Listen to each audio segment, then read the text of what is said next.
आज के सत्संग की शुरुआत करते हैं और इनवाइट करेंगे सुमित चौधरी अंकल को।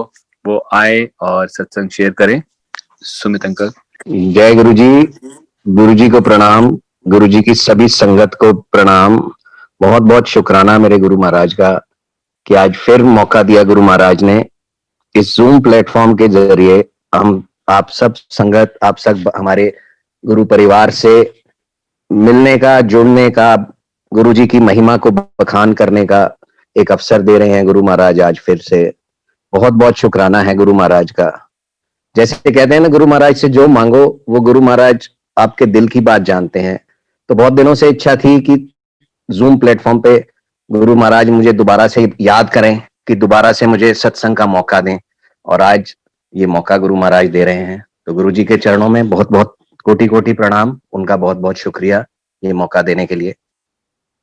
तो गुरु जी महाशिव हमारे बीच, साक्षात ईश्वर हमारे बीच आए, हमारे को दर्शन दिए, हमें मौका दिया अपने चरणों को छूने का, और हम अज्ञानी उनको नहीं पहचान पाए। ये गुरु महाराज की महिमा ही है कि जब से मैं पैदा हुआ तब से गुरु महाराज की कृपा से एक ऐसे, मेरी मदर, मेरे फादर बहुत ही गॉड फेयरिंग पर्सन थे, बहुत ही रिलीजियस माइंडेड लोग थे, और वो रिलीजियस वैल्यूज उन्होंने मेरे अंदर बचपन से ही इम्बाइब करी। ये भी गुरु महाराज की ही कृपा से ये रिलीजियस माइंड, ये रिलीजियस फीलिंग्स बचपन में ही मेरे दिमाग में आई कि ईश्वर, रब सब कुछ है। ये बात बड़े छोटे होते ही मैंने ये जान ली कि ईश्वर ही सब कुछ है। पहले बचपन में हम पहाड़गंज में रहा करते थे, दिल्ली में पहाड़गंज एक सेंट्रल दिल्ली में है, उसके पास बिरला मंदिर हुआ करता था, बड़ा फेमस मंदिर। और वहां इतने सुंदर सुंदर स्वरूप, हर देवी देवताओं के इतने सुंदर स्वरूप थे। और उनसे जब मैं बहुत छोटा था तब मेरे माँ बाप, मेरे मम्मी पापा मुझे ले गए और बताते थे कि ये शिव भगवान हैं, ये राम जी हैं, ये कृष्ण भगवान हैं, और बड़े सुंदर सुंदर स्वरूप, बड़े सुंदर सुंदर। अगर आप में से किसी को मौका लगा हो बिरला मंदिर जाने का तो आप इस बात को पूरी तरह समझेंगे कि कितने सुंदर स्वरूप, कितने सुंदर रूप में भगवान का इंट्रोडक्शन कराया गया मेरे से कि ये भगवान है, और ये भगवान है, और ये ईश्वर है, ये रब है, ये सब कुछ कर सकते हैं। वो फीलिंग बचपन में, जैसे जैसे बड़ा हुआ वो फीलिंग थोड़ी सी चेंज हुई कि जब थोड़ी चीज का प्रेशर पड़ा, थोड़ी चीजों का इंटरेक्शन हुआ, कभी किसी पंडित से, कभी किसी एस्ट्रोलॉजर से, क्योंकि जिंदगी में कभी ना कभी कोई ना कोई तकलीफ, कोई ना कोई समस्याएं आती रहती हैं। और उन समस्याओं के लिए पहले जब हम गुरुजी से नहीं मिले थे तब एक ही दर होता था कि एक कि ईश्वर के दर पे जाओ, मंदिर में जाओ, मंदिर में ईश्वर से प्रार्थना करो, और वहां पे पंडित जी मिलेंगे। पंडित जी आपको कोई उपाय बताएंगे, कोई हवन बताएंगे, कोई रिंग बताएंगे, कोई आपको स्टोन पहनाएंगे, कोई आपका झाड़ फूक करेंगे। तो there were so many an number of things which were there, which we as a family as used to follow right from the beginning. और जैसे जैसे पंडितों के चक्कर बढ़ते गए, वैसे वैसे भ्रम बढ़ते गए, वैसे वैसे दुविधाएं बढ़ती गई, वैसे वैसे इन चीजों, जो शुरुआत में भगवान को हम मंदिर जाने में हम एक ये सोचते थे एक पिकनिक है हमारी कि हम भगवान से मिलने जा रहे हैं, वो बदलने लग गई। दो circumstances you started changing, and तब बहुत सारे फियर, बहुत सारी एंग्जाइटीज, बहुत सारे प्रेशर्स आ गए जिंदगी में, बहुत सारी रिंग्स आ गई हाथों में, बहुत सारे हवन आ गए, बहुत सारे उपाय आ गए कि जिसको फॉलो करते थे blindly, without knowing anything, without knowing कि ये क्या चीज है। बस पंडित ने कहा कर लो, उस फलाने आदमी ने कहा कर लो। So eventually right in the beginning मैं भी वही, जो मेरे माँ बाप, मेरे मम्मी पापा थे गॉड फियरिंग, मैं भी गॉड फियरिंग बन गया। सो मच सो कि उस फियर में वो आस्था, वो प्यार, वो लव कहीं छुप गया, कहीं दब गया। और जब गुरुजी ने मुझे पहली बारी अपने दर पे बुलाया 27 मई 2003, दैट वाज द डे जब मैं वहां पे एंटर किया, एम्पायर स्टेट छोटा मंदिर जिसको कहते हैं, उस दिन पता नहीं क्या हुआ, इतना मेस्मराइजिंग वो एनवायरनमेंट था, इतना मेस्मराइजिंग गुरुजी का ऑरा था, इतना मेस्मराइजिंग वो गुरुजी की स्माइल थी, इतनी मेस्मराइजिंग वो गुरुजी का चोला था, इतना मेस्मराइजिंग वो गुरुजी का रेड कारपेट बिछा हुआ वो दरबार था एम्पायर स्टेट का, इतना मेस्मराइजिंग वो वाइट लाइट्स थी जो उस दरबार में जल रही थी, कि जो आई mean I went blank on that day.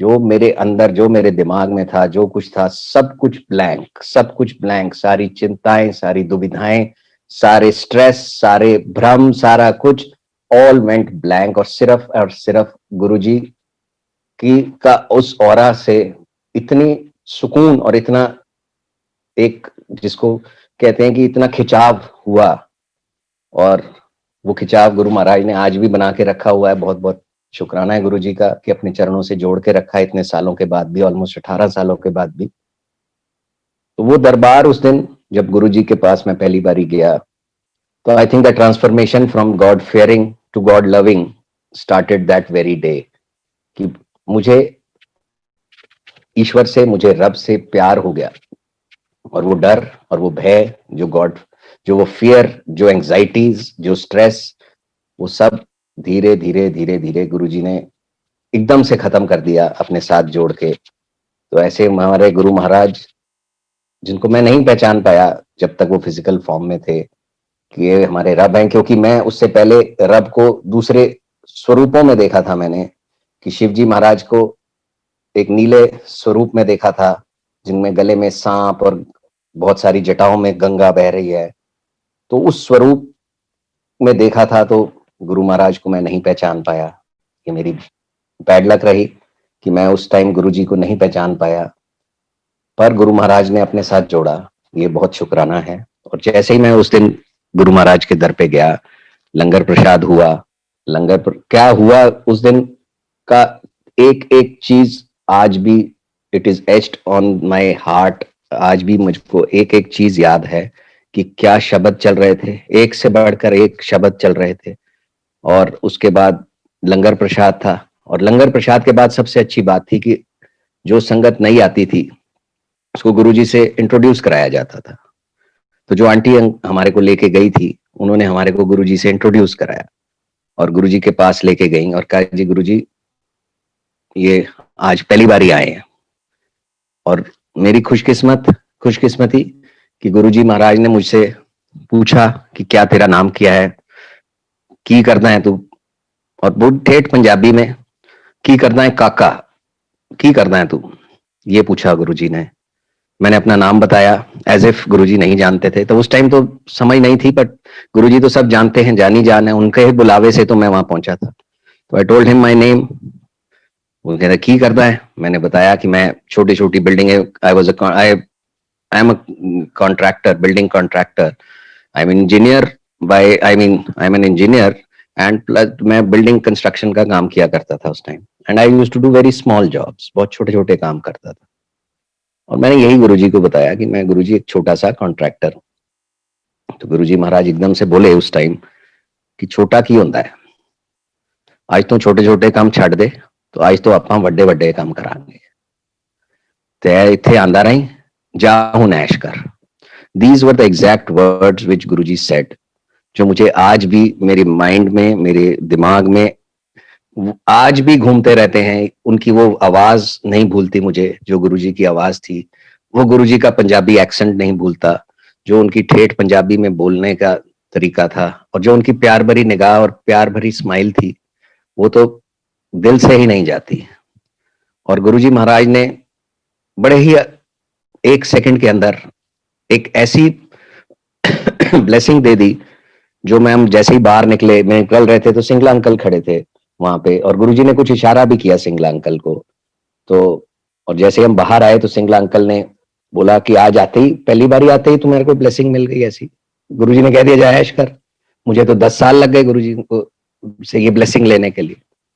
तो उन्होंने मुझे कहा कि गुरुजी ने कहा है कि यहाँ आना है आपने, 15 दिन में किसी भी बारी, किसी दिन भी आ जाना, एक दिन 15 दिन में किसी दिन भी आ जाओ, कोई डे फिक्स नहीं है, जब मर्जी आ जाओ। तो this was the blessing given by Guruji on the very first day, 27th of May 2003, the day Guruji changed me from a God fearing person to a God loving person. So much so कि वो प्यार इतना बढ़ गया कि वो 15 दिन इंतजार में ही निकल जाते थे कि कब 15 दिन खत्म हो और हम जाएं गुरुजी के दर पे, गुरुजी से मिलें, गुरुजी के पास बैठें, गुरुजी के उस दरबार में ब्लेसिंग लें। समझ उस टाइम कुछ भी नहीं थी, पर एक ऐसा खिंचाव, एक ऐसा प्यार बन गया। So my transformation from a God fearing person to a God loving person happened that very day. सब गुरुजी की कृपा से, सब गुरुजी की ब्लेसिंग से ये संभव हुआ। शुक्राना है गुरुजी का। और जर्नी चलती गई मेरी 2003 से लेके 2007 तक। 15-15 दिन में जाना गुरुजी के दरबार में, बड़े फंक्शन में भी जाने का मौका मिला। 2007 में गुरुजी ने जब चोला छोड़ा, उससे पहले अंदाजन, कोई मैं गिनती तो एग्जैक्ट याद नहीं है, बट अंदाजन 60-70 बारी या 100 बारी गुरुजी महाराज के पास जाके मिलने का मौका मिला मेरे को। और गुरुजी महाराज की महिमा देखिए, उन किसी भी दिन गुरु महाराज ने एक भी सत्संग मुझे नहीं सुनने दिया। मतलब जैसे गुरुजी महाराज किसी को कहते थे सत्संग सुनाओ, सत्संग शेयर करो, उन जितने भी दिन मैं गया गुरु महाराज के दर पे 2003 से 2007 में, गुरुजी महाराज ने एक भी सत्संग सुनना, किसी को जैसे वो उठा देते थे और कहते थे सत्संग सुना, ऐसा कभी भी मेरे साथ नहीं हुआ। कभी भी गुरुजी ने मुझे नहीं रोका कि बस आज्ञा दे देते थे, कभी भी नहीं रोका कि जाओ आओ बैठ जाओ या अभी नहीं जाना, कभी भी ऐसा नहीं हुआ। तो this thing now I realise कि ऐसा क्यों हुआ, क्योंकि अब ये लॉकडाउन के पीरियड में बहुत सत्संग सुनने को मिले और हर सत्संग में गुरुजी ने हर डिफरेंट तरीके से हर एक को ब्लेस किया। किसी को अपने पास बिठा के, किसी को अपने से दूर भेज के, किसी को विदेश भेज के, किसी को कहीं भेज के, और ये सब जानने का मौका मिला। तो बीच में कभी कभी ये सोच जरूर आती थी कि गुरुजी महाराज ने मुझे कभी क्यों नहीं रोका, गुरुजी महाराज ने कभी मुझे वो सत्संग सुनने का मौका उस समय क्यों नहीं दिया। तो अब गुरुजी महाराज के सत्संग इतने सुने इस लॉकडाउन पीरियड में, इस जूम प्लेटफॉर्म पे और बहुत सारे प्लेटफॉर्म्स पे इतने सत्संग सुनने को मिले, उससे सिर्फ यही पता चला कि गुरुजी महाराज इज लाइक अ डॉक्टर। गुरुजी महाराज को सब कुछ पता है कि किसको कितनी डोज देनी है, किसको कितनी दवाई देनी है। तो मेरे लिए जितनी दवाई, जितनी ब्लेसिंग मेरे लिए मेरे हिस्से में थी, गुरुजी महाराज ने मुझे दी। किसी के हिस्से में किसी को ज्यादा दवाई की जरूरत थी, तो गुरुजी महाराज ने अपने पास ज्यादा बिठाया उसको और उसको उतनी ही ज्यादा दवाई, उतनी ही ज्यादा ब्लेसिंग्स दी। तो हर आंसर, हर क्वेश्चन का जो अभी मेरे दिमाग में कुछ दिनों पहले भी आया कि ऐसा क्यों हुआ कि गुरुजी महाराज ने कभी मेरे को ऐसा नहीं किया, उसका आंसर मुझे इन सत्संगों के थ्रू मिला कि the blessings of Guruji is there for everyone.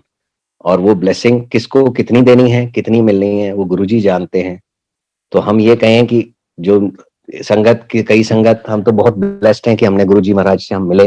कई संगत तो गुरुजी महाराज से मिल ही नहीं पाई फिजिकल फॉर्म में, और आज गुरु महाराज की ब्लेसिंग्स उनके ऊपर भी उतनी हैं जितनी हम सबके ऊपर है। तो गुरुजी महाराज का तरीका है, गुरुजी महाराज का एक वे ऑफ गिविंग ब्लेसिंग्स है। तो कोई पुरानी संगत नहीं, कोई नई संगत नहीं, सिर्फ फर्क ये है कि गुरुजी महाराज, हमें उस समय गुरुजी महाराज की ब्लेसिंग्स की ज्यादा जरूरत थी, हमें उस दवाई की ज्यादा जरूरत थी उस समय। तो गुरुजी ने हमें अपने पास बुलाया उस समय। और जो संगत उस समय गुरुजी के पास नहीं जा पाई, शायद उस समय उनको उस ब्लेसिंग्स की, उस दवाई की जरूरत इतनी नहीं थी, और या गुरु महाराज उनको दूर से ही ब्लेस कर रहे थे। So that myth, that thing got cleared. अभी इन सत्संग को सुन के ही ये सवालों का जवाब दिया गुरु महाराज ने। शुक्राना है गुरुजी का कि गुरुजी महाराज ने आज भी मौका दिया सत्संग शेयर करने का। तो मैं सत्संग शेयर करता हूँ, अपने एक्सपीरियंसेस शेयर करता हूँ। मैंने पहले भी सत्संग शेयर किया था इस प्लेटफॉर्म पे।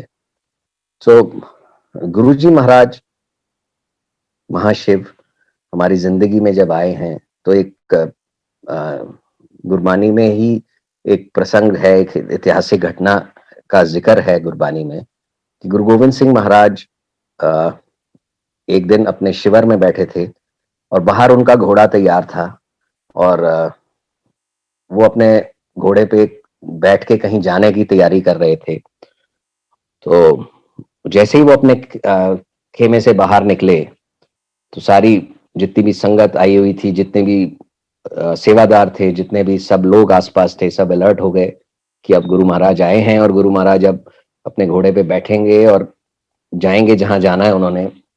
तो सब अटेंशन में खड़े हो गए और गुरु महाराज बाहर निकलते ही गुरु महाराज ने एक सवाल पूछा और वो सबको सवाल पूछा कि मैं अभी इस घोड़े के ऊपर चढ़ने जा रहा हूं और इतनी देर में मुझे पूरी गुरबाणी का सारांश बताओ, मतलब पूरी गुरबाणी का जितना भी जो उसका तथ्य है, जो उसका सारांश है वो बताओ। तो गुरु महाराज ने ऐसे हुक्म किया और सारे सेवादार और सारे लोग सोच में पड़ गए कि गुरु महाराज तो बस अब ये घोड़े पे चढ़ेंगे तो it will be a matter of few seconds कि वो अपने घोड़े के ऊपर सवार हो जाएंगे और इन फ्यू सेकेंड्स पूरी की पूरी गुरबानी का सार, गुरबानी का सारांश कोई कैसे बता सकता है। सब दुविधा में पड़ गए। तो एक सेवादार उनका जो उनके बिल्कुल खेमे के बाहर खड़ा था, अभी गुरु महाराज ने अपना पैर रखा ही था इस घोड़े पे चढ़ने के लिए, उसने बोला कि गुरु महाराज गुरबानी का सार है एक ओंकार सतगुरु प्रसाद। ये शब्द उस सेवादार ने बोले और गुरु गोविंद महाराज खुश हो गए और उन्होंने कहा कि यही पूरी गुरबानी का सार है कि ईश्वर जो एक ही है, वो ईश्वर को प्राप्त करने का एक ही जरिया है सतगुरु प्रसाद। वो गुरु की, सच्चे गुरु के आशीर्वाद से, सच्चे गुरु के ब्लेसिंग से ही आप ईश्वर को पा सकते हो। This is the summary, this is the summary of Guru Granth Sahib as it is written, as I have read somewhere in this.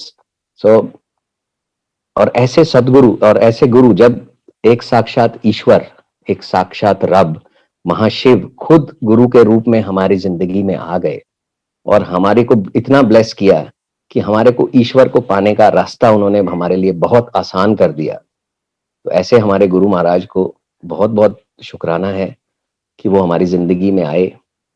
और ऐसा ही नहीं कि हमारी जिंदगी में आए और उन्होंने हमारे को जो ब्लेस किया, जो मेरे साथ जितने भी सत्संग हुए, जितने भी सत्संग हो रहे हैं, आज भी हो रहे हैं, सब there is no coincidence in this.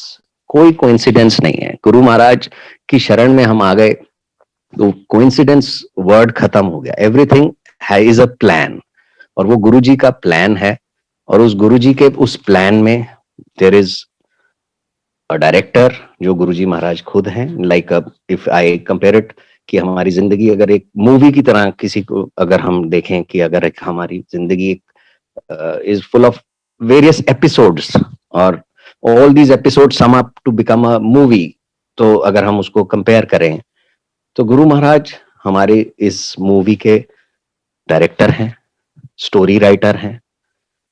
गुरुजी महाराज ने ही डिसाइड कर रखी है हमारी डेस्टिनी। गुरु महाराज ने ही डिसाइड कर रखा है हमारा रोल कि उस जिंदगी में हमारा क्या रोल होगा, हमें क्या परफॉर्म करना है और पूरी की पूरी स्टेज की ये वो चीज कहाँ होगी हमारी जिंदगी में, वो चीज कब घटेगी, वो पूरी की पूरी डेस्टिनेशन गुरुजी महाराज ने ही प्लान कर रखी है। इट इज नॉट कोइंसिडेंस कि आपकी जिंदगी में कोई आपके पास आता है, आपसे को मिलता है, आपकी मदद करता है या आपको नुकसान पहुंचाता है या आपको सबक सिखाता है। Everything is planned by our Guruji. ये गुरु महाराज ही जानते हैं कि क्यों है। तो उन्होंने मेरी जिंदगी में एक गार्डियन एंजल को भेजा जो मेरी जिंदगी में आया और उसने, जो गुरु महाराज ने मुझे 2003 में जो ब्लेसिंग दी थी कि आपा उन बड़े बड़े काम करांगे। So exactly in 2011, 8 years after that, Guruji Maharaj के पास आने के बाद सारे काम अपने आप कैसे बनते गए मुझे नहीं पता। छोटे छोटे काम कब मीडियम कामों में बदल गए मुझे नहीं पता। सब गुरुजी जानते हैं, गुरुजी कराते हैं। और अचानक 2011 में गुरुजी महाराज ने गार्डियन एंजल भेजा, that too through my email ID, जो मेरी एक पर्सनल ईमेल आईडी जो jayguruji@gmail.com एक पर्सनल ईमेल आईडी थी मेरी, जो मैंने 2007 में जब गुरुजी महाराज ने चोला छोड़ा, उस दिनों जब बहुत परेशान था मैं कि गुरुजी महाराज कहाँ चले गए, तब नहीं समझते कि गुरुजी महाराज कहीं नहीं गए हैं, तब एक ईमेल आईडी बनाई जय गुरु जी की @gmail.com. Luckily I got that ID also. उस टाइम इट वाज बड़े आसानी से मिल गई. और ये सब गुरुजी की प्लान था कि 2007 में बनी वो ईमेल आईडी 2011 में काम आएगी, और उस ईमेल आईडी से एक मेल जाएगी एक कंसल्टेंट को. एक प्रोजेक्ट था जो एक सिंगापुर बेस्ड कंपनी अपने एक कोल्ड स्टोर की चेन एस्टैब्लिश कर रही थी इंडिया में.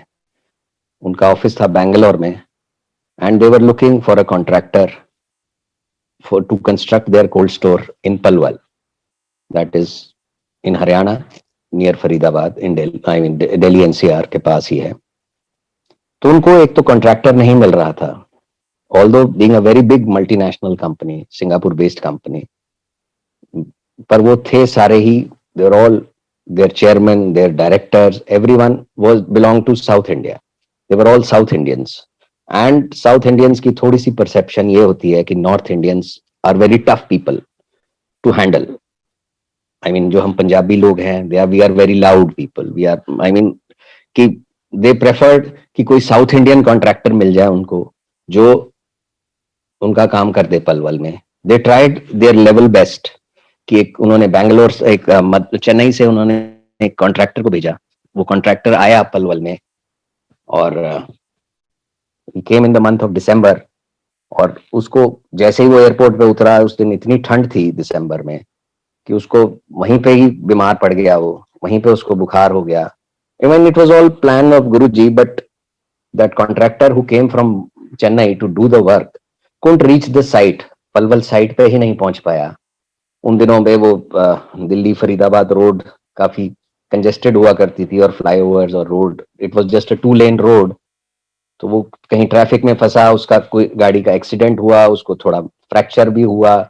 So in those matter of those 2 days, when he came to survey for the work or to start the work, गुरुजी महाराज ने कुछ ऐसी लीला रची कि वो बीमार पड़ गया, उसको फ्रैक्चर हो गया, और वो उसने रिफ्यूज कर दिया कि he will not do the work at any cost.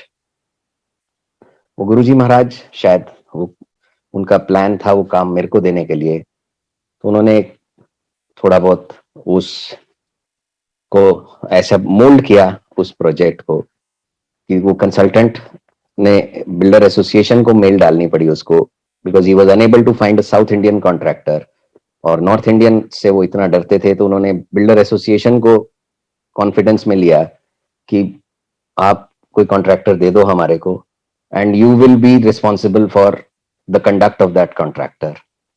और गुरुजी महाराज की कृपा से उस टाइम में वाइस चेयरमैन हुआ करता था बिल्डर एसोसिएशन के दिल्ली ऑफिस का, और वो मेल मेरे पास आई और चेयरमैन साहब के पास आई. चेयरमैन साहब ने मुझे कहा कि आप ये मेल को फॉरवर्ड कीजिए, और सबको जो जो इंटरेस्टेड हो they should write to that consultant in Chennai and get in touch with him, और अपना प्रोजेक्ट के बारे में बात करें.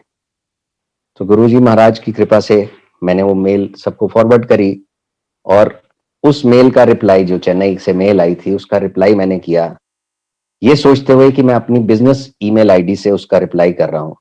मैंने उसको रिप्लाई कर दिया, और पर मुझे ये नहीं पता था कि गुरुजी की कृपा से गुरुजी चाहते थे कि वो रिप्लाई मेरा गया मेरी पर्सनल ईमेल आईडी jayguruji@gmail.com. वो पर्सनल ईमेल आईडी मैं इसलिए नहीं यूज करता था कि जय गुरुजी की इज समवॉट, कभी मेरे को लगता था कि मैं अगर ऐसी मेल भेजता हूं तो दूसरा जिसके पास वो मेल जाती है वो शायद इसको कुछ गलत तरीके से ले जाए, या वो कुछ और समझे इस बात को, और शायद उसके ऊपर वो इम्प्रेशन ना जाए, तो मैं अवॉइड करता था. बट गुरुजी महाराज की कृपा से उस दिन वो मेल उस ईमेल आईडी से गई jayguruji@gmail.com से, और शाम को ही मुझे फोन आ गया उस कंसल्टेंट का, और ना हेलो ना hi, nothing. Who is Guruji was the first word. जैसे ही उन्होंने फोन उठाया, who is Guruji. I said who are you, कि पहले आप बताओ कौन हो आप. But I saw that true caller तो नहीं था उस time, but the number was from Chennai, so I could make out कि ये चेन्नई का है, तो मेरे को लगा शायद वही कंसल्टेंट हैं. So I was not rude, but I was very polite कि आप कौन है, गुरुजी के बारे में क्यों पूछ रहे हैं. मैंने उनसे पूछा, तो he said, who is Guruji? I am consultant so and so so and so so and so. आपकी email ID from Jai Guruji की @gmail.com. Who is this Guruji? That was his question. तो I told him about Guruji कि ये हमारे गुरुजी हैं छतरपुर से आगे. As if I mean he was, मेरे को नहीं पता था कि he didn't knew anything about Delhi. तो बट मैं उनको बताता गया पूरा मंदिर की लोकेशन, मंदिर के बारे में सब कुछ बताने लग गया. तो he listen to me very patiently. उन्होंने कोई बीच में मुझे टोका नहीं, कुछ नहीं. और जैसे ही मेरी बात खत्म हुई, जैसे ही मैंने अपने गुरु महाराज के बारे में उनको बताया, he said, your guruji wants you to do that work. That was the second word he used after who's guruji. Then he said, your guruji wants you to do that work.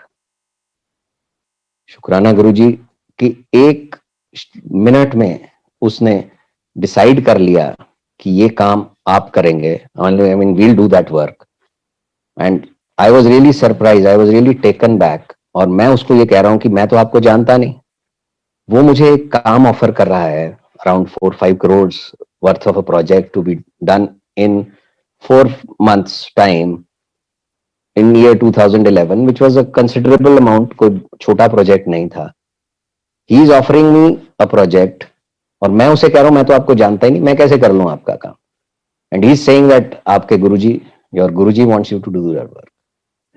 So the very after 2-3 days he came to Delhi and he said, ये सत्संग मैंने पहले share किया था तो मैं दोबारा इसको शॉर्ट में ही रखूंगा. तो he said कि I don't know your गुरुजी, मैं आपके गुरुजी को नहीं जानता, मैं किसी को नहीं जानता, but since you have so much faith in गुरुजी, मैं चाहता हूं कि आप ये काम करो, आपके गुरुजी चाहते हैं कि आप काम करो. So that was our journey towards doing big projects. जैसे गुरुजी महाराज ने 2003 में बोला था कि ਆਪਾਂ ਹੁਣ ਵੱਡੇ ਵੱਡੇ ਕੰਮ ਕਰਾਂਗੇ. तो दैट वर्ड ਆਪਾਂ ਹੁਣ ਵੱਡੇ ਵੱਡੇ काम करांगे कि मेरी तो औकात भी नहीं थी कि इतने बड़े काम को मैं कर सकता, पर गुरुजी महाराज ने अपने मेरा हाथ पकड़कर उन कामों को कराया. कैसे कराया वो ही जानते हैं. And then my journey started to do some bigger projects, जैसे गुरुजी महाराज ने कहा था. तो जो गुरुजी महाराज ने 2003 में कहा था, सो दैट वाज, जिसे कहते हैं पत्थर की लकीर.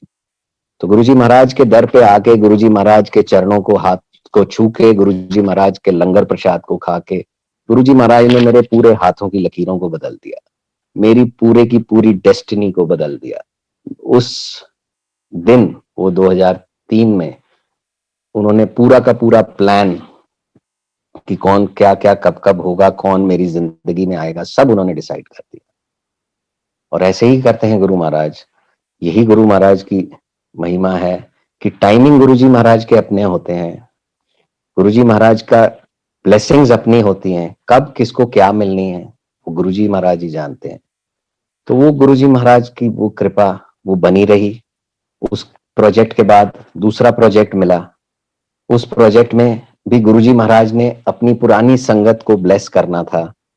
जो संगत जो गुरुजी महाराज से 1980 के करीब 1980 में जुड़ी, जब गुरुजी महाराज पंजाब में, जलंधर में, राजपुरे में, पंजाब में रहा करते थे 1980 में, तब उस संगत जो थी, उनके father was superintending of police with Punjab police, और टेररिज्म भी था उस टाइम और 80s के टाइम पे. तो वो गुरुजी महाराज से बहुत करीबी रहे, गुरुजी महाराज से जुड़े रहे. जब भी गुरु महाराज राजपुरे आते थे या जब भी गुरु महाराज पंजाब में आते थे तो उनके साथ रहते थे, उनको ओपन जीप में घुमाते थे, अपनी जीप में घुमाते थे. पर समहाउ जब गुरुजी पंजाब से, चंडीगढ़ से जब दिल्ली आ गए, तब उनका कनेक्शन गुरुजी से थोड़ा सा कम हो गया, गुरुजी से टूट सा गया. उन्होंने गुरुजी से कनेक्शन दोबारा से नहीं जोड़ पाए वो, पर गुरुजी महाराज उनको नहीं भूले और मेरे जरिए उन्होंने ऐसी ब्लेसिंग दी जो मैंने पुराने सत्संग में शेयर किया था कि उनका जो लैंड था पंजाब में, उस लैंड पे गुरुजी महाराज ने कोल्ड स्टोर बनवाया हमारे से, उस कंपनी के थ्रू. आप अगर सत्संग पूरा सुनेंगे तो पहले मैंने शेयर किया हुआ है. तो गुरुजी महाराज ने उनको ब्लेसिंग देनी थी, तो मेरे थ्रू वो ब्लेसिंग उनके पास पहुंची, तो मैं जरिया बना। तो शुक्राना गुरुजी महाराज का कि मुझे जरिया बनाया, जैसे किसी और को जरिया बनाया मेरी जिंदगी में, तो उन्होंने मुझे जरिया बनाया और वो ब्लेसिंग उनके पास पहुंची। तो गुरुजी महाराज की कृपा ऐसी है कि हम गुरुजी महाराज को भूल भी जाएं, गुरु महाराज कभी हमारे हाथ नहीं छोड़ते, कभी हमारे को नहीं भूलते। सो मच सो, और बच्चों को तो इतना लगाव प्यार करते हैं गुरुजी महाराज कि मेरी बेटी जो गुरुजी महाराज से कभी मिली नहीं, क्योंकि जब 2003 से 2007 जब हम गुरुजी के दरबार में जाते थे, तब संगत बढ़नी शुरू हो गई थी और बच्चों को लाना अलाउड नहीं था। तब मेरी बेटी छोटी हुआ करती थी, तो उस बच्चों को अलाउड नहीं था, और हमने गुरु महाराज का वो जो हुक्म था कि बच्चों को घर पे रख के आना है, तो हम उस हुक्म को नहीं टालते थे, और कभी भी हमने कोशिश नहीं करी गुरु महाराज के पास ले जाने की। But she was so attach to Guruji, she still is so attach to Guruji. और गुरुजी महाराज ने ऐसी ब्लेसिंग करी उसको कि she was in her 12th class in 2014, और बोर्ड का एग्जाम का टाइम था, यही महीने थे, जनवरी का महीना था एग्जैक्टली, आई थिंक 23 या 24 जनवरी 2014, आज से 7 साल पहले की बात है। उसके प्री बोर्ड्स के एग्जाम चल रहे थे, and she was really tensed, she was really in a very very bad state, क्योंकि इतना प्रेशर है, एजुकेशन सिस्टम हमारा ऐसा है कि इतना प्रेशर है बच्चों पे। तो she was also very stressed, she was also very very very depressed, जिसको कह सकते हैं, कि उसका मैथ्स का पेपर था प्री बोर्ड का, और जो उसको एक she had a fear, she had a phobia of maths. I don't know why, but she was very intelligent student, but she had a phobia of maths. और वो रोए जा रही थी कि पापा मैं तो फेल हो जाऊंगी, प्री बोर्ड्स में ही फेल हो जाऊंगी, तो बोर्ड्स में कहाँ से मैं परफॉर्म कर पाऊंगी। And she was crying crying crying crying. तो उसको चुप कराया किसी तरीके से, बहुत समझाया, समझाने के बाद, चुप कराने के बाद, हमारे घर के सामने एक पार्क है, तो हम सैर करने के लिए खाने के बाद, डिनर के बाद निकल गए, and we were just walking around the park at, उसको चुप करा के। तो हमें एक पार्क में हमारे एक फ्रेंड मिले जो हमारे ब्लॉक में नहीं रहते, वो ब्लॉक के बाहर रहते हैं, और नॉर्मली अपने पार्क में, उनके ब्लॉक के अंदर भी एक पार्क है, वहां सैर करते हैं। पर उस दिन गुरुजी महाराज आए, जैसे मैंने आपको कहा, there are no coincidence when it comes to Guruji blessings, there are no coincidence. उस दिन गुरुजी महाराज ने उन्हें भेजा अंदर हमारे ब्लॉक में पार्क में सैर करने के लिए, जो उन्होंने उस दिन के बाद, आज 2014 से 2021 हो गई है, उस दिन के बाद कभी हमारे ब्लॉक में वो सैर करने भी नहीं आए रात को। और पर उस दिन गुरु महाराज ने उन्हें हमारे लिए भेजा, और वो सैर करते करते, I knew that gentleman for a long time. उनको मैं पिछले 7-8 साल से जानता था, मैं भी ज्यादा टाइम से जानता था, पर कभी उनसे मैंने ये नहीं पूछा था कि आप क्या करते हैं। तो उस दिन सैर करते करते, जैसे ही बातों बातों में उनको लगा कि मैं बड़ा परेशान हूं या मैं बहुत डिस्टर्ब्ड हूं, तो उन्होंने पूछा क्यों, परेशान क्यों है। तो मैंने बताया कि मेरी बेटी काफी परेशान है, रो रही थी, तो थोड़ी सी मुझे भी वो emotionally I was also disturbed कि इतनी परेशान है वो। तो उनको मैंने बताया कि वो बहुत परेशान है, बोर्ड के एग्जाम है और this and that, she is really worried. तो उन्होंने वैसे पूछा कि अदरवाइज क्या उसकी हॉबीज और वो, तो मैंने उसको बताया कि उसको फोटोग्राफी बहुत अच्छी लगती है और उसकी बहुत अच्छी अच्छी फोटोज खींचती है, और ऐसे जनरल बातें होती रही। और जहां मैंने वर्ड यूज किया फोटोग्राफी, तो वो उन्होंने मुझे कहा कि आपको पता है मेरा ना फोटोग्राफी का इंस्टीट्यूट है, मैं फोटोग्राफी सिखाता हूँ। वो उन्होंने मुझे बताया, और इतने साल मैं उनको जानता था, मैंने उनसे कभी नहीं पूछा, पर उन्होंने बताया कि मेरा फोटोग्राफी का इंस्टीट्यूट है। Word by word I tell you कि व्हाट गुरु उन्होंने बताया कि मेरा फोटोग्राफी का इंस्टीट्यूट है। Photography is considered as a extracurricular activity ECA category for admissions in Delhi University। Photography में उन्होंने मुझे एक एग्जांपल दिया उस दिन कि अगर मान लो आपकी बेटी के 90% मार्क्स आए हैं और उसको बीकॉम में एडमिशन चाहिए, द एग्जाम्पल्स ही गेव, संगत जी आई टेल यू, कि अगर उसको बीकॉम में एडमिशन चाहिए, उसको वेंकटेश्वरा कॉलेज में एडमिशन चाहिए, और बीकॉम की कट ऑफ इज 96%, तो 6% का ग्रेस मार्क्स उसको मिलेंगे on the basis of photography under the ECA category. This was the example given to us by that sangat. वो भी संगत ही थी गुरुजी की. ऑन 23rd of और 24th of January 2014 एग्जाम्पल दिया उन्होंने रात को 10 बजे या 11 बजे कि 90% and 96%. BCom, Venkateshwara College. That was the words which he said. हम अंदर आ गए. हमने उनको कहा कि ठीक है जी. उन्होंने हमें कहा कि आप अपनी बेटी को मेरे पास भेजो, उसके बोर्ड के एग्जाम खत्म हो जाए, बीच में 2 महीने का गैप आएगा, 2 महीने का टाइम आएगा एडमिशंस और उससे पहले डीयू की जब एडमिशंस होंगी तो आप भेजो, मैं उसको फोटोग्राफी सिखाऊंगा, मैं उसका पोर्टफोलियो तैयार करवाऊंगा. और मेरे उनकी बेटी भी इंसिडेंटली उसी साल, उससे 1 साल पहले उनकी बेटी की भी एडमिशन ईसीए कैटेगरी में ही हुई थी, वेंकटेश्वरा कॉलेज में ही. तो उन्होंने बताया कि ऐसे ऐसे हमने कराया था, आई नो द प्रोसेस, तो आप उसको मेरे पास भेजोगे तो it will be helpful. But yes, one thing he said, it is not easy, it is very difficult, the competition is very tough. बाकी गुरु महाराज बैठे हैं, that is what he said, बाकी गुरु महाराज बैठे हैं. एंड यस संगत जी, गुरु महाराज बैठे हैं. And there was no coincidence in what he said in January 2014. March में मेरी बेटी के बोर्ड के एग्जाम हुए. April 1st she started going to that institute. Photography में गुरुजी महाराज की कृपा से बहुत अच्छी फोटोग्राफी टैलेंट था उसके अंदर, स्किल था उसके अंदर. She had an eye to capture good photographs.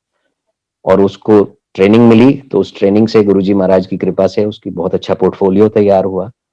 And we applied in 8 colleges under ECA. जहां जहां ईसीए कैटेगरी में फोटोग्राफी था, 8 कॉलेजेस में हमने अप्लाई किया. एंड रिजल्ट की वेट करने लगे. और जब रिजल्ट आया तो संगत जी, she got exactly 90% marks, 90.00% marks. We could not correlate to this कि जो मैं सत्संग शेयर कर रहा हूं, उस टाइम हमें कुछ कोरिलेशन नहीं हुआ कि उस रात से हमारा कोई कोरिलेशन नहीं किया हमने कि उस रात को क्या हुआ था. उस जनवरी की रात को अंकल ने 90% बोला था या नहीं बोला था. We could not correlate. I was happy कि she got 90%. My daughter was very sad, very, कहती 90% में पापा मेरी तो कहीं डीयू में एडमिशन ही नहीं होगी. बट एनीवे, अब मार्क्स आ गए, एडमिशन प्रोसेस शुरू हो गया. जैसे जैसे ईसीए ट्रायल्स की डेट आती गई, ईसीए ट्रायल्स दिए. And when we came to know, yes, the competition is really very, very tough. It is not easy at all. मतलब गुरुजी का मार्क्स 90 के आगे 90 लेना ज्यादा आसान था, बट ईसीए कैटेगरी में इतने कंपटीशन में सक्सेसफुल होना, yes, it was really tough. करते करते 6 कॉलेजेस के ट्रायल्स खत्म हो गए. 7 कॉलेजेस के ऑलमोस्ट ट्रायल सारे खत्म हो गए. और उन 7 कॉलेजेस में एक कॉलेज में my daughter, Maitri College, Delhi University का college है, it's a good college. She got admitted under ECA category in BCom program course where the cutoff was 93%. और इसके 90% थे and she got 3% grace marks based on her abilities जो उसने ECA trials में बाकी के स्टूडेंट्स के साथ मतलब compete करके she won that. और we were really happy. हमने फीस जमा करा दी कि चलिए बीकॉम में एडमिशन हो गई. मैत्री college, it's a good college. But my daughter somehow was not happy. She was not really happy. और एक सिर्फ कॉलेज का ट्रायल रह गया था, वो था वेंकटेश्वरा कॉलेज. और उस ट्रायल की डेट आई 7 जुलाई 2014, गुरुजी का जन्मदिन. और जैसे ही वो डेट आई तो I from the bottom of my heart knew ये गुरुजी की ब्लेसिंग है और ये गुरुजी चाह रहे हैं. And definitely my daughter will be successfully admitted to Venkateswara College. और पर जब हम उस 7 तारीख को सुबह 9 बजे ट्रायल्स के लिए पहुंचे तो एक बारी तो देख के ये हुआ कि ये कहाँ आ गए. there were 26 candidates who had come to give ECA trials on that day for one seat.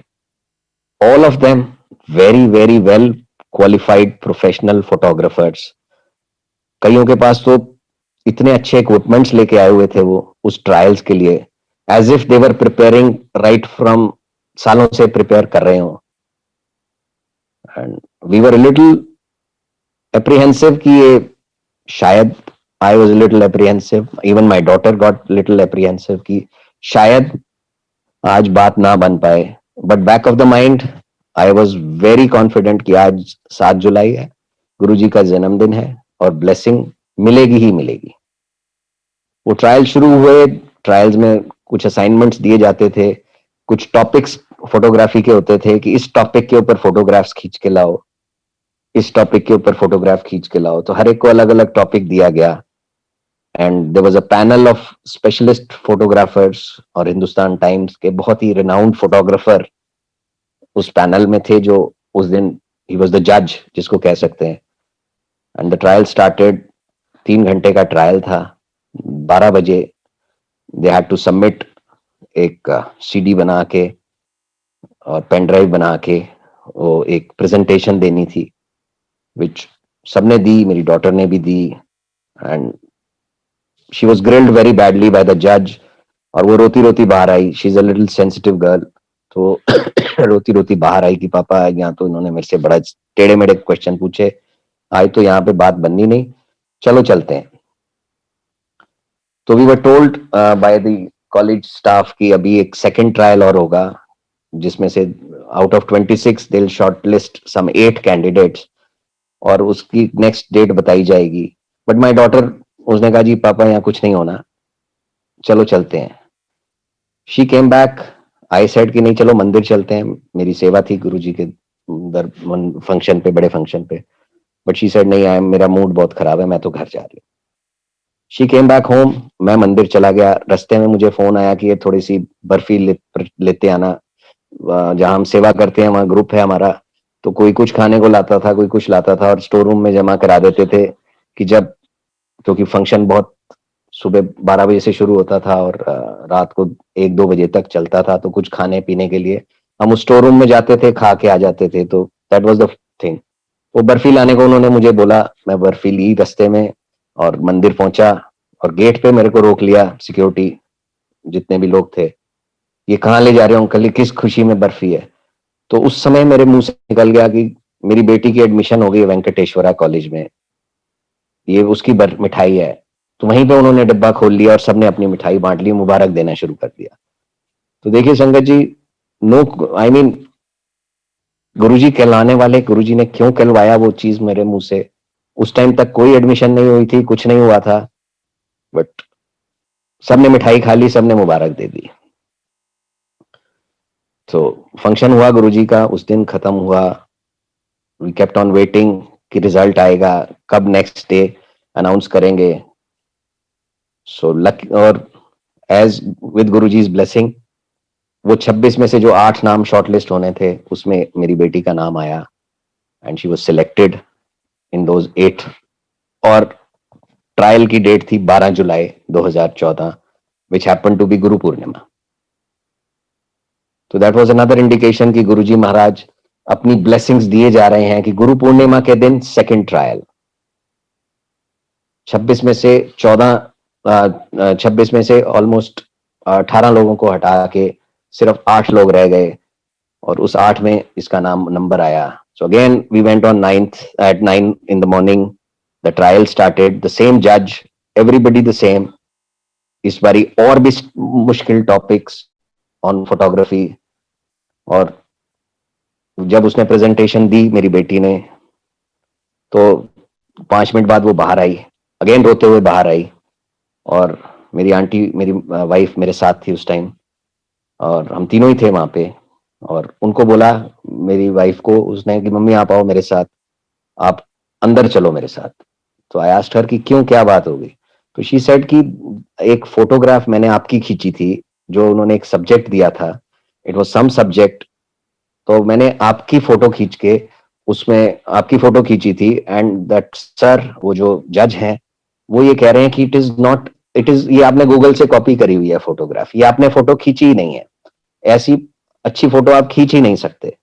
तो वो अपनी मदर को अंदर ले गई और जज के सामने ले गई कि ये मेरी मदर है, ये उनकी फोटो है, ये उन्होंने कपड़े पहने हुए हैं, ये देख लो आप, और ये कॉलेज का बैकग्राउंड है, ये देख लो आप।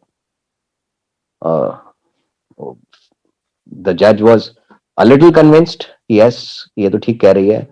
And we, I was really happy कि यार ये तो गुरु महाराज चाह रहे हैं कि ये तो, जब वो ही इज प्रेजिंग कि ये फोटोग्राफ बहुत अच्छी खींची है, तो कुछ चाह रहे हैं, कुछ ब्लेसिंग दे रहे हैं। बट अगेन ही, दैट जज चेंज्ड द एंटायर थिंग। फिर उसने उसको और ग्रिल किया, और फिर टफ क्वेश्चंस पूछे, और फिर उसको टेंशन हुई, वो रोती हुई फिर बाहर आई कि पापा अब तो घर चलो, यहाँ एडमिशन नहीं होनी, मैत्री कॉलेज में हमारी, मेरी हो गई है एडमिशन, वहीं चलेंगे, वहीं बैठेंगे। Again I went to, Guru Purnima का फंक्शन था, शी केम बैक होम, मैं वहां गया और वहां फिर बर्फी ले गया और फिर बर्फी बांट दी मैंने गुरु महाराज की ब्लेसिंग से। और then started the wait period कि 12 तारीख के बाद कब रिजल्ट आएगा, 16, 17, 18 तारीख हो गई, रिजल्ट नहीं आया। कॉलेज से पूछे तो जो कॉलेज के जो थे स्टाफ था, उन्होंने कहा जी हमें अभी नहीं पता, अभी it will take time. So on a Thursday, जो उसके बाद एक थर्सडे आया, गुरुवार, गुरु का वार, थर्सडे, उस दिन फोन आया और मेरी बेटी का एडमिशन वेंकटेश्वरा कॉलेज में बीकॉम प्रोग्राम में उस दिन एडमिशन हुआ, जिसकी कट ऑफ 96% गई उस साल 2014 में।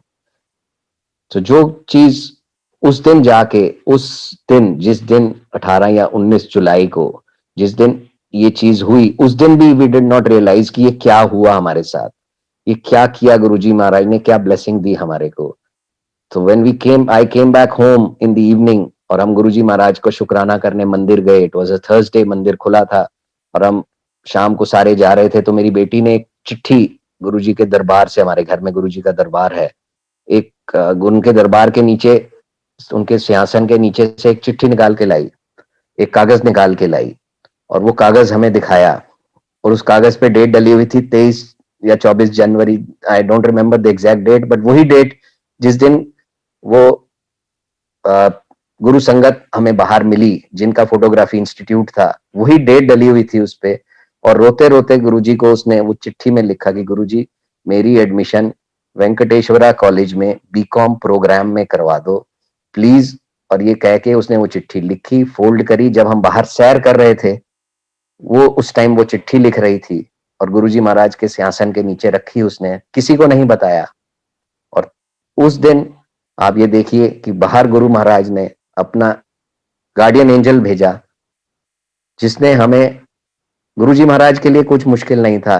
जहां गुरुजी महाराज ने 90% दिए, वहां 96% भी दे सकते थे, वहां 98% भी दे सकते थे।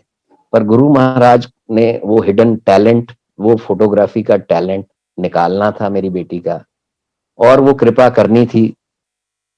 And again I will say there are no coincidence, क्योंकि वो चीज गुरुजी ने सब कुछ उस दिन हमें बता दी थी, जो हम नहीं समझ पाए कि 90% मार्क्स, उन्होंने जब अंकल ने कहा कि फॉर एन एग्जाम्पल कि अगर आपकी बेटी के 90% मार्क्स आए हैं और कट ऑफ 96 जाएगी, exactly the same thing happened, she got 90% marks, cut off went to 96, तो बीकॉम में वेंकटेश्वरा कॉलेज में एडमिशन हो जाएगी on the basis of ECA.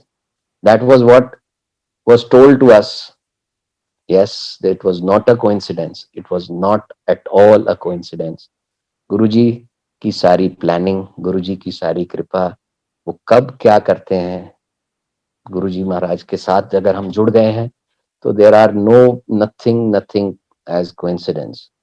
तो मैं यही कहना चाहूंगा संगत जी सभी से कि सभी के कईयों के बच्चों के आज इस बार 12th के एग्जाम्स हैं। इस टाइम कोविड का इतनी भयानक सी ऐसी सिचुएशन बन गई है कि एवरीबडी इज डिस्टर्ब्ड, और बच्चों के ऊपर इस टाइम बहुत बहुत प्रेशर होगा जो 12th में है।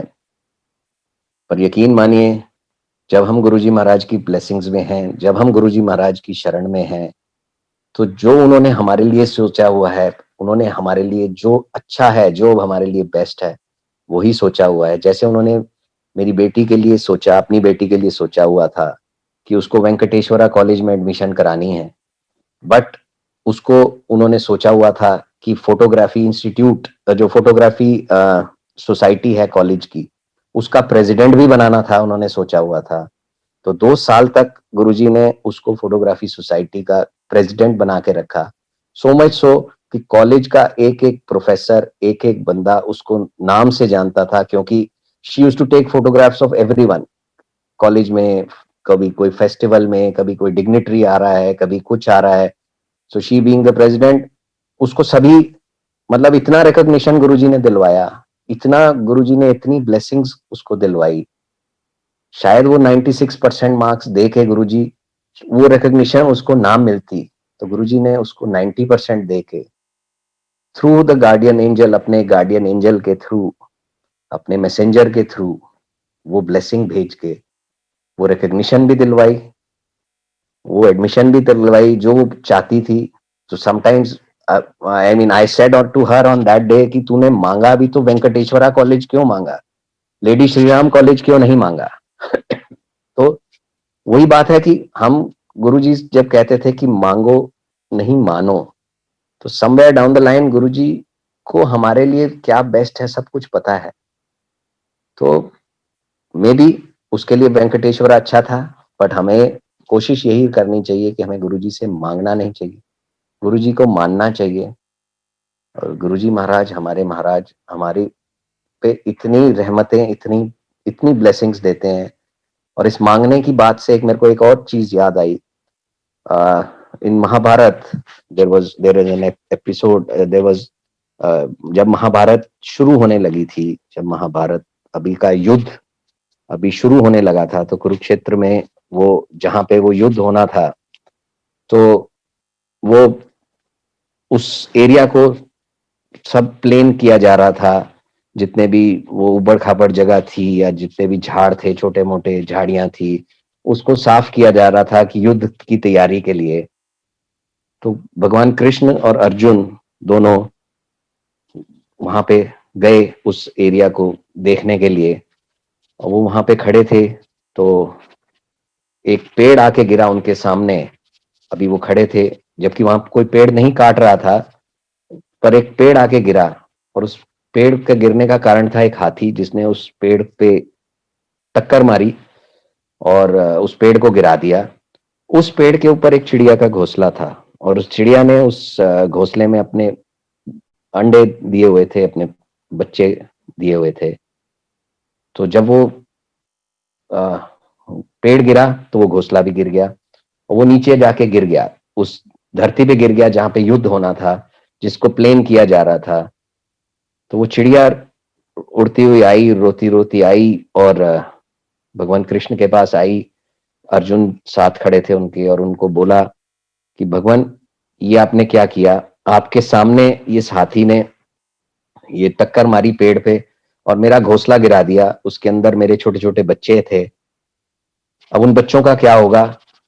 आप कृपया करके इस घोंसले को किसी सुरक्षित जगह पे स्थापित कर दीजिए, ताकि मेरे बच्चे बच जाएं, और इस हाथी को सजा दे दीजिए। That is what that bird said to Bhagwan Krishna. तो भगवान कृष्ण ने कहा, इसमें मैं कुछ नहीं कर सकता, जो होना है वो होना है। भगवान कृष्ण ने जवाब दिया कि इसमें मैं कुछ नहीं कर सकता, तुम्हारा घोंसला गिरना था, तुम्हारा घोंसला गिर गया, इसमें मैं अब कुछ नहीं कर सकता। यहाँ तो अब कल से सुबह से युद्ध होगा, अब मैं कुछ नहीं कर सकता इसमें।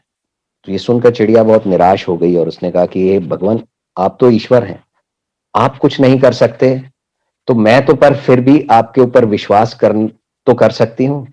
तो मुझे सिर्फ इतनी शक्ति दे दो कि मैं इस चीज को मानूं, मैं इस चीज को विश्वास करूं, कि मैं आपके ऊपर विश्वास कर सकूं कि आप मेरी रक्षा करेंगे, आप मेरे लिए जो अच्छा है वो करेंगे, और आप मेरे इन बच्चों की रक्षा करेंगे। और ये कह के कि मैं आपको मानूं, ये मेरे को आप वर दो, ये कह के वो चिड़िया उड़ गई। अर्जुन ये सब देख रहे थे, तो उन्होंने भगवान कृष्ण को बोला कि आपने ये क्या किया? इस घोंसले को आपने ऊपर कहीं ऐसी जगह पे सुरक्षित पे क्यों नहीं रखवा दिया? तो भगवान कृष्ण कुछ नहीं बोले, उन्होंने कुछ जवाब नहीं दिया। उन्होंने सेम वही जवाब दिया, जो होना है सो होना है। पर चिड़िया का विश्वास है, वो विश्वास बना रहे चिड़िया का, ये जवाब दिया भगवान कृष्ण ने। और अगले दिन सुबह युद्ध शुरू हुआ वहां पे। और जब युद्ध शुरू नहीं शुरू होने की तैयारी हो रही थी, तो भगवान कृष्ण ने अर्जुन को कहा, अपना धनुष दो मेरे को और एक तीर दो मेरे को। और सामने उन्होंने दिखाया कि वो हाथी देख रहे हो, ये वही हाथी है जिस हाथी ने कल वो पेड़ गिराया था जिसपे चिड़िया का घोंसला था। तो उसने अर्जुन ने कहा, भगवान कृष्ण अगर ऐसा ही है तो मैं उस हाथी को मार देता हूँ, आप क्यों उस हाथी को मार रहे हो तीर चला के? उसने कहा, नहीं, ये तीर और ये कमान मुझे दो। और उन्होंने वो तीर कमान अर्जुन से लिया। उन्होंने तीर चढ़ाया और तीर चलाया, और वो तीर जाके हाथी के गले में जाके लगा। और उसके गले में घंटी थी, बंधी हुई थी। और वो घंटी जाके गिर गई, नीचे जाके गिरी घंटी। पर हाथी को कुछ नहीं हुआ, सिर्फ वो घंटी नीचे जाके गिर गई वहां पे। तो अर्जुन ने कहा कि भगवान आप मुझे दीजिए तीर, मैं अभी दूसरा तीर चलाता हूँ और इस हाथी को अभी खत्म कर देता हूँ। तो भगवान ने कहा, नहीं, आप अपने युद्ध पे ध्यान दो। और वो युद्ध चला, कुरुक्षेत्र, वो जो महाभारत का 18 दिन का युद्ध चला, बड़ा भीषण युद्ध चला। इतना भीषण, इतने लोग उसमें घायल हुए, इतने लोग मरे। और जब वो खत्म हुआ युद्ध, तो भगवान कृष्ण और अर्जुन वापिस आए उस जगह पे। और भगवान कृष्ण अर्जुन को लेके आए और उसी जगह पे आके रुके। उन्होंने कहा, वो देख रहे हो अर्जुन, यहाँ पे मैंने वो तीर चलाया था और हाथी की घंटी गिरी थी, वो घंटी अभी भी गिरी हुई है, उस घंटी को उठाओ। अर्जुन वहां गया, उस घंटी को उसने ऊपर उठाया। और जैसे उठाया तो उसके नीचे से वो घोंसला था, और उस घोंसले में जितने अंडे थे वो सब, उसमें से चिड़िया, उसके बच्चे निकल गए थे। वो सब बाहर निकल के उड़ गए या जो भी चलने लग गए। और जिसे देख के अर्जुन को भगवान कृष्ण ने कहा कि उस चिड़िया ने माना, उसका चिड़िया का विश्वास था, तो मुझे उसके घोंसले की, उसके बच्चों की रक्षा करनी ही पड़ी।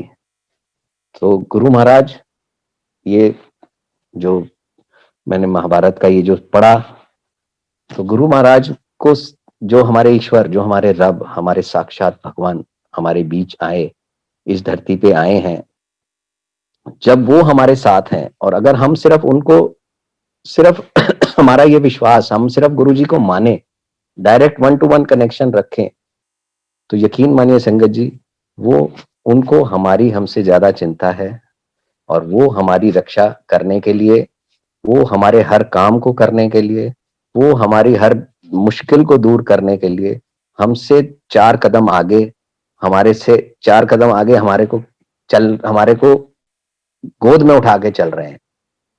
तो हमें, जो इतने कोविड के इतने कष्ट भरे टाइम में गुरुजी महाराज का जो सहारा अगर ना होता, अगर हमारे को गुरुजी महाराज ने नहीं थामा हुआ होता, तो हमारा पता नहीं क्या हाल होना था।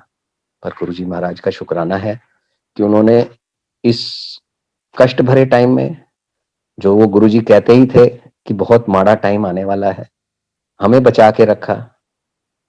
तो हमें सिर्फ गुरुजी को मानना है, गुरुजी की बातों को मानना है। जो, जैसे अभी मैंने कल एक बहुत ही ब्यूटीफुल सत्संग सुन रहा था, और मैंने विक्रम अंकल को बोला भी कि ये एक मेरे पास भेज दो, मेरे को इसको ना सेव करके रखना है। तो आंटी का सत्संग था, इट वॉज ब्यूटीफुल सत्संग। कि बस उसमें भी यही था कि अगर हम गुरुजी के बताए हुए रास्ते पे चल लें, अगर हम अच्छे इंसान ही बन जाएं। गुरुजी ने, महाराज ने मुझे एक बारी मेरे को बोला था, it is not important for you to see the god, it is important for god to see you. This was the message given by Guruji to me. क्योंकि मैं हर महीने वैष्णो देवी दरबार जाया करता था, जब गुरुजी के दरबार भी जाता था तो वैष्णो देवी दरबार भी जाता था। उन्होंने कभी मना नहीं किया मुझे कहीं जाने के लिए, कभी किसी को, मुझे नहीं, किसी को भी, जो जिस ईश्वर को मानता था, साईं बाबा को, जो गुरुद्वारा साहब जाता था, हरमिंदर साहब जाता था, कहीं जाता था, किसी को मना नहीं किया। मुझे भी कभी किसी काम कभी मना नहीं किया जाने के लिए। But give me a very beautiful message कि हमें अपने कर्मों को ठीक रखना है और ईश्वर की अगर नजर हमारे ऊपर है, ईश्वर का हाथ हमारे ऊपर है, उस ईश्वर की ब्लेसिंग अगर हमारे ऊपर है, तो हमें हमें कोई चिंता करने की जरूरत ही नहीं है। तो संगत जी, मैं अपना सत्संग खत्म करना चाहूंगा यही कहते हुए कि गुरुजी महाराज का बहुत शुक्राना है। गुरुजी महाराज की बहुत बहुत ब्लेसिंग्स हम सबके ऊपर है, और हमें हमारी से ज्यादा चिंता हमें हमारे गुरुजी को हमारी से ज्यादा चिंता हमारी है। तो ऐसे गुरु को बल बल जाइए, ऐसे गुरु को शुक्राना करते रहना है हमारे को। तो बहुत बहुत शुक्राना गुरुजी सत्संग शेयर कराने का। बहुत बहुत शुक्राना संगत जी कि आपने मेरे सत्संग को सुना। अगर कोई गलती हो गई हो गुरुजी तो माफ करना, और मैं अपना सत्संग खत्म करना चाहूंगा। शुक्राना गुरुजी। जय गुरुजी। Thank you Guruji.